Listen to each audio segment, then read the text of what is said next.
Kak, coba bahas tentang usia yang sangat jauh jaraknya. Misal cewek 25, cowok 33.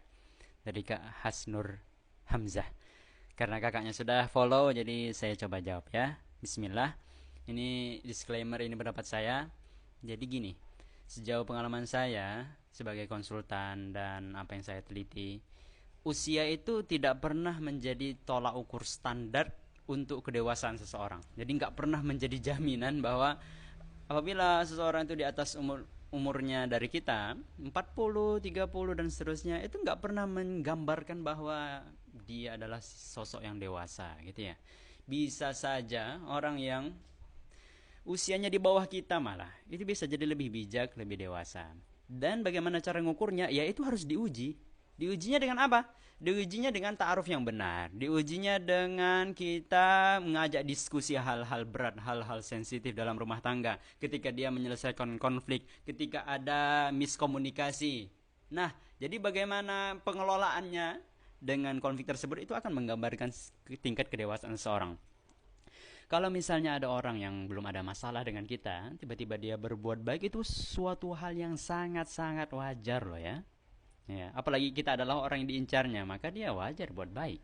Tapi kan nggak semua orang yang ketika apa yang diinginkannya itu tidak sesuai ekspektasinya, itu dia tetap istiqomah berbuat baik. Bisa jadi dia dendam, bisa jadi dia malah menghujat. Kan banyak yang kayak gitu sebenarnya ya.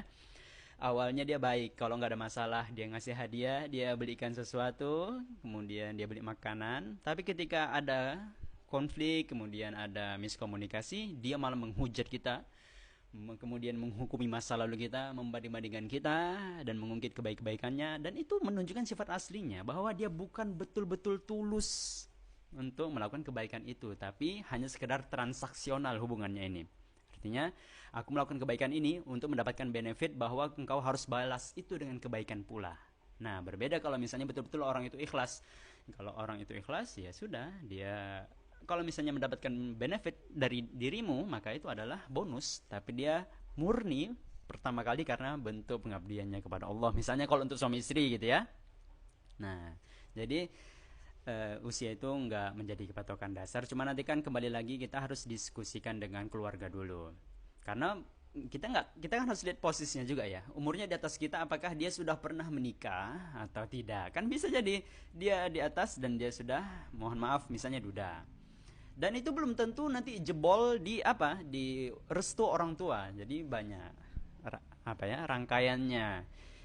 Intinya bahwa usia itu tidak pernah menjadi patokan utama dari tingkat kedewasaan seorang, tapi dari akhlak, tingkat pendidikan, pengalamannya, kemudian dari ilmunya, kapasitas imannya, itulah yang bisa menjadi tolak ukur kedewasaan seorang. Dan kita itu akan menikah dengan karakter, dengan sifat. Ingat ya, bukan dengan jasad, bukan dengan fisik. Karena nanti fisik ini dia apa ya, temporal sifatnya, dia bisa pudar lah. Kalau misalnya apa yang kita cintai itu karena hawa nafsu tadi, misalnya dia ganteng, kemudian dia itu kaya, kalau seperti ini konsepnya, ya nggak akan mungkin apa banyak artis yang tiba-tiba cerai karena pasangannya bukan karena jelek ya, tapi karena pasti ada hal-hal lain seperti budaya yang berbeda gitu kan, cara berpikirnya tidak sefrekuensi lagi, kemudian tidak ada respect, berjuang sendiri dan sebagainya. Jadi seperti itu. Semoga bermanfaat. Jangan lupa di follow teman-teman, dan jika ada pertanyaan lain silahkan tulis kolom komentar. Tapi saya akan jawab yang sudah follow saja ya. Makasih.